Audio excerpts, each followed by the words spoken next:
اللہ اکبر اللہ۔ بسم اللہ الرحمن الرحیم۔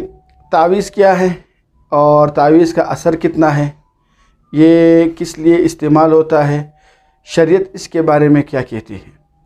عام طور پر جو تعویذ ہے وہ کچھ مخصوص کلمات ہوتے ہیں جس کو کسی کاغذ وغیرہ میں لکھ کر ہاتھ پر یا گلے میں ڈال دیا جاتا ہے، تو یہ جو کلمات ہوتے ہیں یہ اصل میں ہوتا ہے روحانی علاج۔ یہ ہے تعویذ جو ہے یہ روحانی ایک علاج ہے۔ جس طرح انسان بیمار ہوتا ہے، اس کے لیے جسم کی بیماری لاحق ہوتی ہے، ماہر لوگوں کے پاس جا کر اس کو پوچھتے ہیں کہ یہ اس طرح کرنا صحیح ہے، یا تو ماہر ڈاکٹر کے پاس جاتے ہیں، اس سے مشورہ لیتا ہے تو ڈاکٹر ٹیبلٹس وغیرہ دیتے ہیں، اس ایک جسمانی علاج ہوتا ہے۔ اسی طرح یہ تعویذ بھی علاج کے طور پر استعمال ہوتا ہے۔ یہ ایک علاج ہے، اس کا کبھی اثر ہوگا کبھی اثر نہیں ہوگا، جس طرح جسمانی علاج کا کبھی اثر ہوتا ہے کبھی اثر نہیں ہوتا۔ تو اب شریعت کا نقطۂ نگاہ سے یہ تعویذ کرنا جائز ہے یا ناجائز ہے، تو اس میں روایتیں مختلف آئی ہے۔ کچھ روایتوں میں آیا ہے کہ تعویذ کرنا شرک ہے، اس طرح بہت سی روایت ہے کہ آپ صلی اللہ علیہ وسلم نے فرمایا جس نے تعویذ باندھا اس نے شرک کی، اور کچھ روایات ایسے ہیں جو اس کے جواز پر، جائز ہونے پر دلالت کرتی ہے۔ تو عام طور پر صحیح بات یہی ہے کہ تعویذ کے اندر اگر 3 شرائطیں موجود ہو تو یہ تعویذ تو جائز ہے اور احادیث سے ثابت ہے، اور اگر ان 3 شرائط کے علاوہ ہو، ان میں سے ایک شرط بھی فوت ہو جائے، ایک شرط بھی نہ ہو، تو یہ تعویذ پھر حرام ہوگی۔ پہلی شرط یہ ہے کہ وہ تعویذ ایسے کلمات، ایسے الفاظ کے ہو جو قرآن اور حدیث پر مشتمل ہو، یا اسماء حسنہ پر مشتمل ہو، اللہ کے مبارک نام ہو، یہ چیز لکھی ہوئی ہے تعویذ میں۔ دوسری چیز یہ ہے کہ تعویذ میں ایسے الفاظ نہ ہو جس کی مراد واضح نہیں ہے، یعنی ایسے کچھ لکیریں کھینچ دی اور کچھ چیزیں لکھ لی، وہ سمجھ میں نہیں آ رہا کہ یہ ہے کیا۔ تو جب تک وہ چیز واضح نہ ہو کہ یہ کیا لکھی ہوئی ہے، اس وقت تک تو وہ تعویذ پھر جائز نہیں ہوگی۔ ہو سکتا ہے اس میں ایسے الفاظ لکھے ہو، دوسرے ایسے کوڈ الفاظ میں جس میں شیاطین سے مدد مانگی گئی ہو، یا جنات سے مدد مانگی گئی ہو، یا غیر اللہ سے مدد مانگی گئی ہو، تو اس طرح ایسے الفاظ جس کی مراد معلوم نہ ہوتی ہو، تو اس طرح تعویذ کرنا بھی جائز نہیں ہے۔ تیسری، یہ تعویذ کو مؤثر بذات نہ سمجھے، یعنی اس کو یہ کہ تعویذ ہی مجھے ٹھیک کر سکتا ہے، اس کے بغیر میں ٹھیک نہیں ہو سکتا، یہ میرے ٹھیک ہونے کے جو ذریعہ ہے وہ صرف تعویذ ہے، اس کو صرف ایک ذریعہ سمجھے، ایک وسیلہ سمجھے۔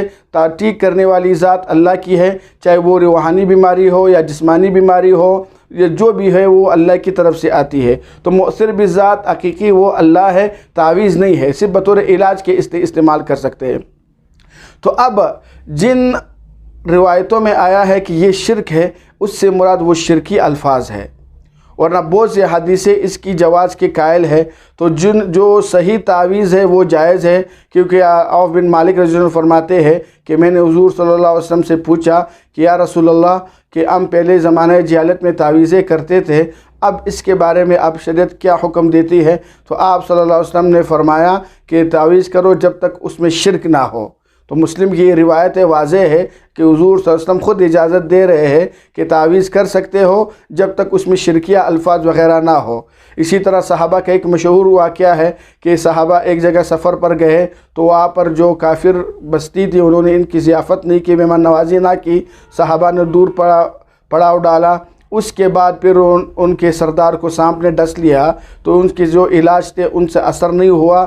پھر صحابہ کے پاس پیغام بھیجا، اگر آپ کے پاس کچھ دم اور درود ہے، کوئی چیز آپ کے پاس علاج ہے۔ لشکر کا جو امیر تھا وہ آیا اور اس نے دم کیا، سورہ فاتحہ پڑھی، جس سے وہ سردار ٹھیک ہوا۔